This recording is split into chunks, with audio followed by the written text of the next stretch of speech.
What's up, Michigan State fans? It's Jacob Kutznick here, back for another episode of the Michigan State Spartans Insider Podcast. This is now the podcast for Friday, March 13th, 2025. It is now game day, Big Ten quarterfinal game day for Michigan State. Full disclosure, I'm technically recording this on Thursday afternoon.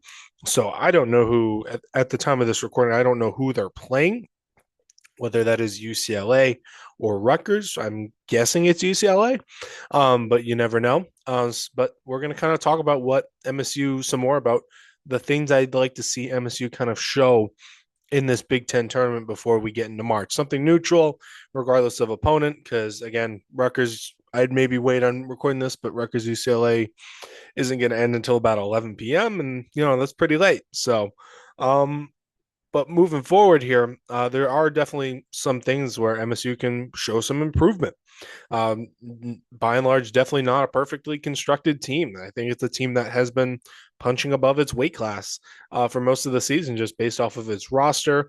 And again, it's just kind of another good coaching job, I think, from Tom Izzo to get the team playing together. It's you can see the chemistry at times is better than a lot of their opponents, but still. It's kind of been at the expense of, they could be more talented though. They could have more shooting. They could have more this and that. Some of it's been injury. Again, like this would be a better team if Caleb Glenn and Divine Ugachukwu were available. They'd be a much better team. I don't know how good because one, we haven't seen Glenn play in a Spartan uniform yet. And again, we've seen Divine Ugachukwu, but he would be a very, very useful backup point guard at this very moment. Again, with all so much weight on Jeremy Fears' shoulders now, especially. But hey, reality is reality. Ugochukwu's not coming back this season, and Glenn's not going to be playing this season. So I guess first things first is you'd really like to see more scoring from the bench. There are two guys in particular who need to kind of step up there on the bench every single night. One of them's Curtain. He's your best offensive threat coming off the bench now. Trey Ford is kind of been cut out of the rotation entirely. He didn't play in like that Purdue game. I think he's only really come in briefly at times since. I don't think he played in that Michigan game. If he did, it was very, very brief. So you're not really seeing him. Again, we Denim Wojcik has made 4 shots all season. So if you're asking him to go give you 10 points, not the guy. So outside of that, who you got? Well, you got Curtain, you got Cam Ward. Curtain, again, biggest offensive threat there. He can get hot on any given night. He hit 6 threes against Indiana. He hit 3 threes against Purdue. He hit a couple threes against Michigan. So you need him to be a guy who can step up in shots where you need a bucket, you need a three. You can put him in there, and he has a real shot to go knock one down. Interestingly enough, he shot better away from the Breslin Center this season compared to at the Breslin Center this season. He's at like 43% during road and neutral site games this season. Interestingly enough, he's like 10 percentage points worse at the Breslin Center. So maybe that can mean something moving forward. Maybe it's the percentage gets ballooned by that stretch in that Purdue Indiana stretch, really good road trip, but still, I mean, the stats are the stats there. So, but if he can be a guy like you get into a semifinal game against Nebraska or Purdue, or a Big Ten final against Michigan, or like, can he be a guy who can go step up, knock down a corner three or a catch and shoot shot from the wing? I mean, that's kind of his role here. You need his defense to hold up as well. That's the main reason he's not a starter. Is Izzo doesn't like his defense as much as Jordan Scott's at that 2 guard position. But still, he needs to be an offensive threat moving forward. You'd like to see some of it out of Cam Ward. He's not very polished on the offensive end yet. You can see the potential in it if he can develop his shot a little bit more. Again, the wrist injury hasn't helped, but he's starting to kind of come back. He's 100% from what it seems right now, but we still haven't seen him kind of replicate that Arkansas performance he had back in the second game of the season, where he had a double double. He was like the difference in the game. But you can kind of see the building blocks in the right direction. Just because his energy, his aggressiveness, and just his motor It makes him it's kind of like makes him almost, you can pencil in a bucket or two here and there if he stays on the court, just from like an offensive rebound in a putback situation, or just like, he can just muscle his way to the rim. Sometimes he's shown the ability to kind of drive, try maybe put the ball on the ground once or twice and make a move there. So again, you'd like to hit, everyone seems pleased with Cam Ward to this point, but he's going to have to be a guy who stays on the court moving forward. He only played 9 minutes in that Michigan game because he got into foul trouble. I think over the season, he commits about 5.3 fouls per 40 minutes, which is like the highest total on the team, basically. On those who play like 10 plus minutes. Like I think McCulloch and Wojcik commit more fouls than he does on a per 40-minute basis. But those guys aren't guys you are too considerate about as far as foul trouble goes, because they don't play, they're not going to play so many minutes that they truly have to worry about that. Ward does. So they need him on the court. So he kind of, maybe the aggressiveness is nice, but maybe he has to kind of tone it back just a little bit on the defensive end, try to play without fouling a little bit more. But maybe again, it's part of it is a feature. You don't want him to become soft, and just kind of lay back and let guys score on him. So it's that delicate balancing act as it goes right here. Really want to see Kohler continue to build in the right direction. He was in that. This is my next topic now. Kohler was in a slump for about a month and a half, averaged like 9 points and 7 rebounds or something, which would have been good for him like last year or the years before that, but not this year given how he started, because he got through the first handful of Big Ten games, you were about 15, 16, 17 games into the season.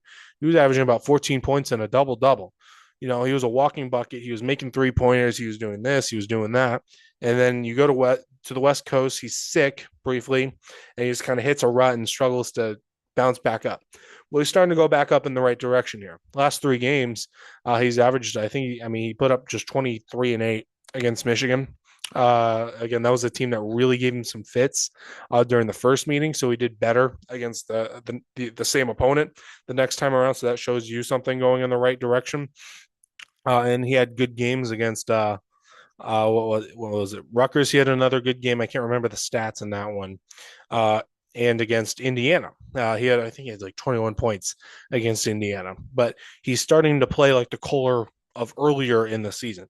So can he kind of maintain that level and continue to put up these good numbers on a game by game basis in the Big Ten tournament? Again, I don't know if they're going to be playing one game or if they're going to be playing 3 games. Could be 2. But you got to continue to see that him continuing to play at a high level, because they're going to need him again in a game down the line, perhaps Sweet 16 game against a 3 seed, Elite 8 game against a 1 seed.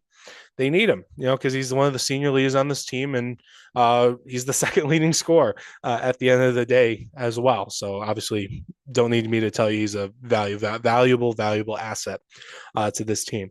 You'd like to actually see some better defense from MSU lately. In late January, at one point, they were the number 1 defense in the country on KenPom. They're down to 8th.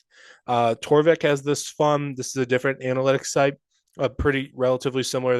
They're usually relatively aligned on things. Torvik has a nice little feature where you can just filter it from a certain date, or from here to here. MSU's offense has been better lately, over like the past month or so. I filtered it since February 14th, which was the day after MSU lost that game to Wisconsin. Like, bad loss, kind of a game where you burn the tape and move forward. Since February 14th, MSU's offense is ranked 13th in the country. Really, really good, actually. They were ranked 40. I checked before that. They were 47th in the country offensively after that Wisconsin game. But the defense has ranked 22nd since February 14th.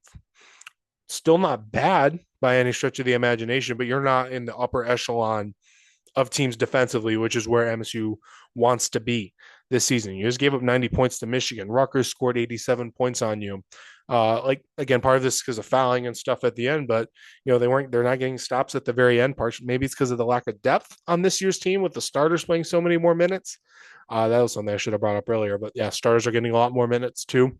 They played, I think it was like 82% of the minutes in the Michigan game went to starters. And normally that ratio is about like 38% go to the bench, like 62-38 is usually the divide that MSU is on.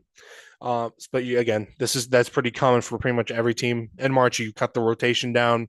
You want your best lineups there at all times because tomorrow's not promised. So it's win or go home time. So it makes sense. Where was I? Yes, offense. Again, offense has gotten better. There's no doubt about that. They've scored 80 points in 5 of their last 6 games. But again, defense is kind of lacking just a little bit compared to where they were earlier in the season. So maybe if you're able to just kind of put the clamps down again, you were able to kind of put the clamps down on UCLA when you played them last. Again, this is maybe they're not playing UCLA, maybe they're playing Rutgers. If you're playing Rutgers, you want to put the clamps down again too, because again, that ending, I'm sure it'll be stuck in their minds again, partially because of senior night festivities, yada yada yada. It's not a scenario that would that thing doesn't happen. If MSU is up by 15 with a minute 20 to go, whatever it was against Rutgers, I doubt you're going to see the same thing happen twice. So if that's if it's Rutgers. To play UCLA, I doubt it'll be as easy as it was the first time they played the Bruins. But really, no matter who they play, I am probably going to take Michigan State to win. But yeah, I mean they're the number 3 seed, they're the higher seed, they're the more rested team. They'll have more fans, almost certainly, at the game than either Rutgers or UCLA because they're much closer to Chicago. Probably a more passionate fan base at the moment than both of these teams. But yeah, besides the point there.